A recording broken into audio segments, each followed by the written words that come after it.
নমস্কার বন্ধুরা, অন্নপূর্ণা ভান্ডার সহ সরকারি যে কোনো প্রকল্পে টাকা পেতে গেলে কিন্তু আপনার ব্যাংক অ্যাকাউন্ট অবশ্যই ডিবিটি লিঙ্ক থাকতে হবে। ডিবিটি মানে ডিরেক্ট বেনিফিট ট্রান্সফার। পরিষ্কার মানে আপনার আধারের সঙ্গে ব্যাংক অ্যাকাউন্ট লিঙ্ক আছে কি না সেটাই যাচাই করা। এই পদ্ধতির মাধ্যমে সরকার প্রকল্পের টাকা ডিরেক্ট আপনার অ্যাকাউন্টে পাঠাবে। তো যারা ইতিমধ্যে লক্ষ্মীর ভাণ্ডারে টাকা পেয়ে এসছেন, এখন প্রকল্পের নাম পরিবর্তন হয়ে নতুনভাবে শুরু হবে, সেক্ষেত্রে কিন্তু ব্যাংক অ্যাকাউন্ট ডিবিটি লিঙ্ক না থাকলে টাকা পাওয়া যাবে না। তো যাদের অ্যাকাউন্ট ডিবিটি লিঙ্ক করা নেই অথবা করা আছে কিন্তু অ্যাকাউন্ট নম্বর পাল্টাতে চাইছেন, তো তাদের জন্য আজকের এই ভিডিওটি খুবই হেল্পফুল হবে। গুগলে এনপিসিআই লিখে সার্চ করে প্রথম অপশানটিতে ক্লিক করতে হবে।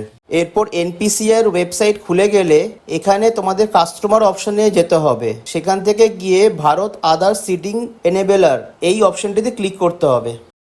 প্রথমে ক্লিক করতে হবে আধার সিডিং অর ডিসিডিং এই অপশানটিতে। এবার এন্টার ইউর আধার, এখানে আধার নাম্বারটা দিতে হবে। আমরা যেহেতু নতুনভাবে অ্যাকাউন্ট লিঙ্ক করব, সেই জন্য সিডিং অপশানটি সিলেক্ট করতে হবে। সিলেক্ট ইয়োর ব্যাঙ্ক, এইখানে আপনার যেই ব্যাংকের অ্যাকাউন্টটি আপনি লিঙ্ক করতে চাইছেন সেটি এই লিস্ট থেকে সিলেক্ট করতে হবে। নতুন অ্যাকাউন্ট নাম্বার লিঙ্কের ক্ষেত্রে প্রথম অপশানটি ফ্রেশ সিডিং এই অপশানটি সিলেক্ট করতে হবে।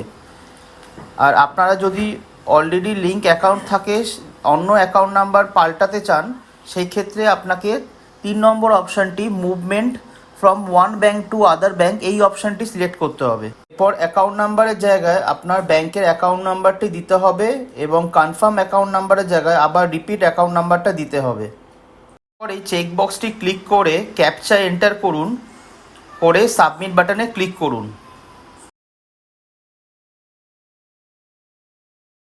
পর একটি পপ আপ উইন্ডো খুলে যাবে, যেখানে আপনাদের ক্লিক করতে হবে এগ্রি অ্যান্ড কন্টিনিউ এই বাটনটিতে ক্লিক করতে হবে।